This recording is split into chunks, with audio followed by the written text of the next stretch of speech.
Hello तो नमस्कार दोस्तों, फिर से एक नई वीडियो के साथ। तो ये है क्लास 11 के स्टूडेंट के लिए जिनका सब्जेक्ट इकोनॉमिक्स है, ठीक है, अर्थशास्त्र है, ठीक है, उसके लिए। तो चलिए हम शुरू करते हैं। उससे पहले आप लोग को बता दें कि हिस्ट्री का मतलब इतिहास का, भूगोल का, भौतिकी विज्ञान का और भी है, जो भी है अपलोड कर दिया गया है, और जो अपलोड नहीं किया है वो बहुत ही जल्दी अपलोड कर दिया जाएगा, ठीक है।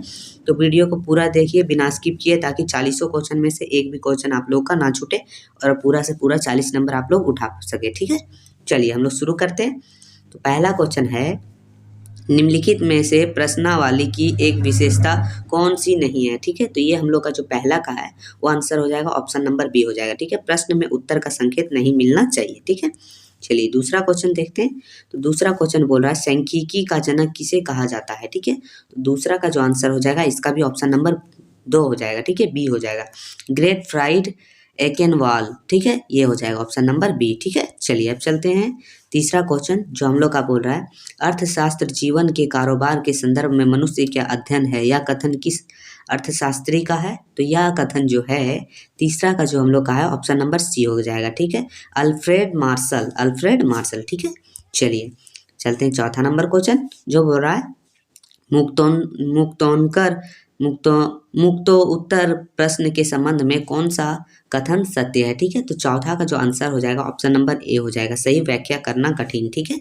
चलिए चलते हैं पांचवा नंबर क्वेश्चन जो बोल रहा है, पारस का क्या अर्थ है, ठीक है। तो पारस क्या है, तो ये पांचवा का जो आंसर है ऑप्शन नंबर ए हो जाएगा, अधिकतम और न्यूनतम प्रेक्षकों के प्रेक्षणों के बीच अंतर, ठीक है। चलिए अब चलेंगे क्वेश्चन नंबर छठा की तरफ जो बोल रहा है, लिंग के आधार पर भारतीय जनसंख्या को पुरुष एवं महिला दो वर्ग में विभाजित करना निम्न में से किस वर्गीकरण का उदाहरण है।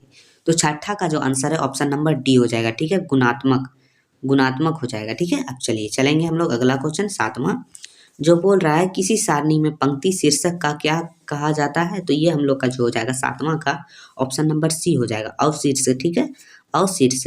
चलिए अब चलेंगे क्वेश्चन नंबर आठवां की तरफ जो बोल रहा है, आयात चित्र किस प्रकार के चर के लिए बनाए जाते हैं। तो आठवां का जो आंसर है ऑप्शन नंबर ए हो जाएगा, संतत चर के लिए, ठीक है, संतत चर।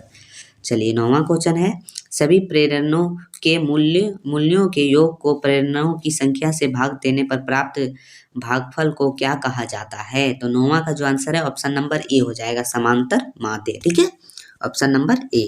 चलिए अब चलते हैं क्वेश्चन नंबर 10वां की तरफ जो बोल रहा है, निम्नलिखित में से किस औसत का गणना करने के लिए आंकड़ों को बढ़ते क्रम में रखना अनिवार्य होता है। तो 10वां का ऑप्शन नंबर बी हो जाएगा, माध्यमिका, ठीक है, मीडियन।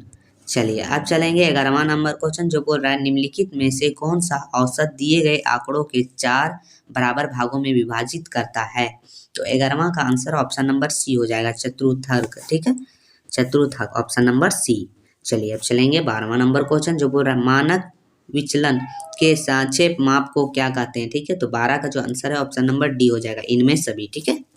चलिए चलेंगे अगला क्वेश्चन जो क्वेश्चन नंबर 13 है वो बोल रहा है, निम्नलिखित में किस माप की गणना में प्रेरणाओं के औसत के विचलनों का निरपेक्ष मान लिया जाता है। तो ये 13 नंबर क्वेश्चन का जो आंसर है ऑप्शन नंबर बी हो जाएगा, माध्य विचलन, ठीक है।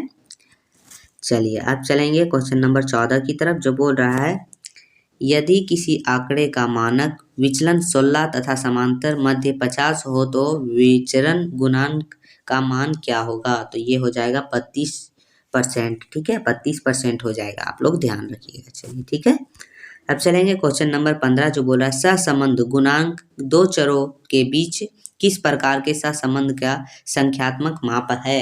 तो ये 15 का जो आंसर है ऑप्शन नंबर बी हो जाएगा, रेखीय सहबंधन, रेखीय सहबंधन, ठीक है। चलिए अब चलेंगे क्वेश्चन नंबर अगला जो बोल रहा है, यदि दो चरों के बीच सहबंधन पूर्णतः धनात्मक है तो सहबंधन गुणांक का मान क्या होगा। तो ये 16 का आंसर है ऑप्शन नंबर बी हो जाएगा, 1 हो जाएगा, क्या हो जाएगा, 1, ठीक है। चलिए चलेंगे अगला क्वेश्चन जो बोल रहा है, कोटि सहसंबंध के विकास का श्रेय किसे कहा जाता है। तो इसका जो 17 का आंसर है ऑप्शन नंबर सी हो जाएगा, स्पीयरमैन, ठीक है, स्पीयरमैन, ठीक है। चलिए अब चलेंगे क्वेश्चन नंबर 18 जो बोल रहा है, निम्न में से कौन सा सूचांक खुदरा कीमतों में औसत परिवर्तन को मापता है। तो ये जो 18 का जो आंसर है ऑप्शन नंबर डी हो जाएगा, उपभोक्ता कीमत सूचांक, ठीक है, उपभोक्ता कीमत सूचांक। चलिए अगला चलेंगे क्वेश्चन नंबर 19 जो बोल रहा है लेस पेयर की कीमत सूचांक में किस भार के रूपों में प्रयुक्त किया जाता है।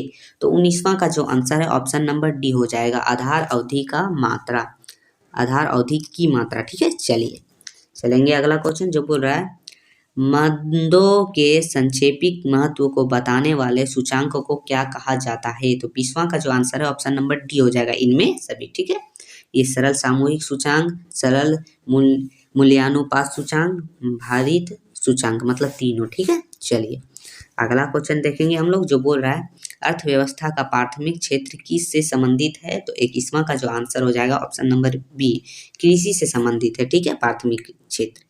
चलिए अगला है योजना आयोग का गठन किस वर्ष किया गया था। तो योजना आयोग का गठन जो है वो किया गया था 1950 ईस्वी में। ठीक है, ऑप्शन नंबर सी इसका सही हो जाएगा। चलिए अब चलेंगे हम लोग अगला क्वेश्चन जो क्वेश्चन नंबर 23 जो बोल रहा है भारत की अंतिम पंचवर्षीय योजना कौन सी है। तो ये है हम लोग का 23वां का जो आंसर हो जाएगा ऑप्शन नंबर सी हो जाएगा। क्या हो जाएगा, ऑप्शन नंबर सी, 12वीं 12। ठीक है, ये है। चलिए अब देखेंगे क्वेश्चन नंबर 24 जो बोल रहा है भारत में नई आर्थिक नीति की शुरुआत किस वर्ष की गई थी। तो 24 का जो आंसर है ऑप्शन नंबर सी हो जाएगा, 1991 में। कब, 1991 में। चलिए अगला क्वेश्चन है विनिवेश का उद्देश्य क्या है। तो विनिवेश का जो उद्देश्य है वो हम लोग का है ऑप्शन नंबर डी, इनमें सभी हो जाएगा। ठीक है, आप लोग ध्यान से कर लीजिएगा। चलिए अगला है 26 नंबर क्वेश्चन जो बोल रहा है विश्व व्यापार संगठन WTO, ठीक है, की स्थापना किस वर्ष की गई थी। तो ये 26 का जो आंसर है ऑप्शन नंबर बी हो जाएगा, 1995 में की गई थी। ठीक है, चलिए अगला है 27 नंबर क्वेश्चन जो बोल रहा है ग्रामीण जनता की आजीविका का मुख्य आधार क्या है। तो ये जो हम लोग का हो जाएगा वो हो जाएगा कृषि। 27 का ऑप्शन नंबर ए बिल्कुल सही है। ठीक है, चलिए अब चलेंगे क्वेश्चन नंबर 28 की तरफ जो बोल रहा है निम्न में से कौन सा देश कपास का सबसे बड़ा उत्पादक देश है। तो ये हो जाएगा भारत, ऑप्शन नंबर डी हो जाएगा। ठीक है, 28वां का ऑप्शन नंबर डी। 29वां क्वेश्चन चलते हैं जो बोल रहा है महात्मा गांधी राष्ट्रीय ग्रामीण रोजगार गारंटी अधिनियम किस वर्ष पारित हुआ था, मतलब किस वर्ष शुरुआत हुआ था। तो ये हम लोग का जो हो जाएगा ऑप्शन नंबर बी, 2005 में। कब, 2005 में। ठीक है, निम्न में कौन मानव पूंजी नहीं है। तो यहाँ ऑप्शन दिया है, तो 30वां का जो आंसर हो जाएगा ऑप्शन नंबर बी, कंप्यूटर मानव पूंजी नहीं है। ठीक है, चलिए अब चलेंगे क्वेश्चन नंबर 31 जो बोल रहा है मानव विकास है। मानव विकास क्या है। तो ये हम लोग का जो है 31 नंबर क्वेश्चन का आंसर हो जाएगा ऑप्शन नंबर सी, साधन एवं साध्य दोनों। ठीक है, साधन एवं साध्य दोनों यानी ए और बी दोनों। ठीक है, चलिए अब चलेंगे 32 नंबर क्वेश्चन जो बोल रहा है ज्ञान आधारित अर्थव्यवस्था के रूप में भारत के रूपांतरित होने के लिए निम्न में से कौन सा कारक उत्तरदायी है।